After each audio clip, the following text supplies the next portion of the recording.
was really busy, so I couldn't make it last week to Owl House and DuckTales and Trollhunters. So I'm gonna make it up to you guys and be back this week. Trollhunters episode 2. So at the previous episode, we were just introduced to the amulet and trolls and kind of just our main characters. Well, this episode, we get introduced to side characters and recurring villains.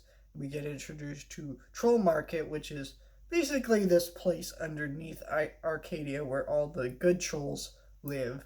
And we meet Drawl, the son of Kanjigar, which is our previous troll hunter who died. And we meet Mr. Strickler, which we still don't know what's up with him. He flashed his eyes at the end of last week's episode. Of course, if you've seen the show, we know what's up with him, but yeah. And we also meet the kind of goat-looking troll. I forget his name, but yeah, he kind of is the wise old sage of trolls.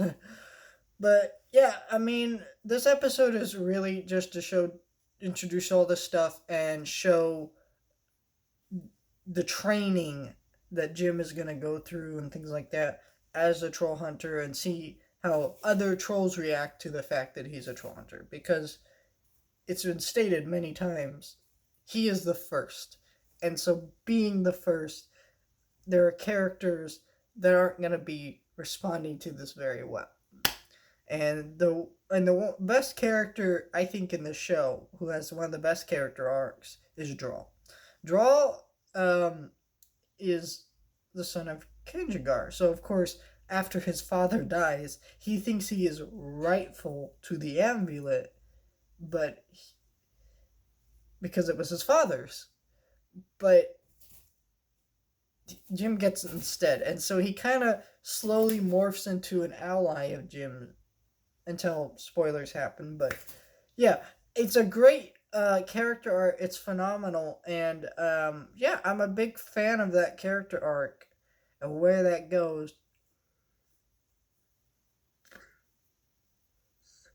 But yeah, there really isn't too much plot in this episode, where in the sense of, like, I could say, well, this happens and that happens, but I'm just listing events that happen in the episode, but they don't really form into like a specific narrative. It's just like, oh, he goes home for a second, he punches the bully for a second, things like that. I mean, it's a good episode. It's great for introducing all this stuff. Other shows would make weaker episodes showing all this stuff, but this is one of the best episodes of the first season. So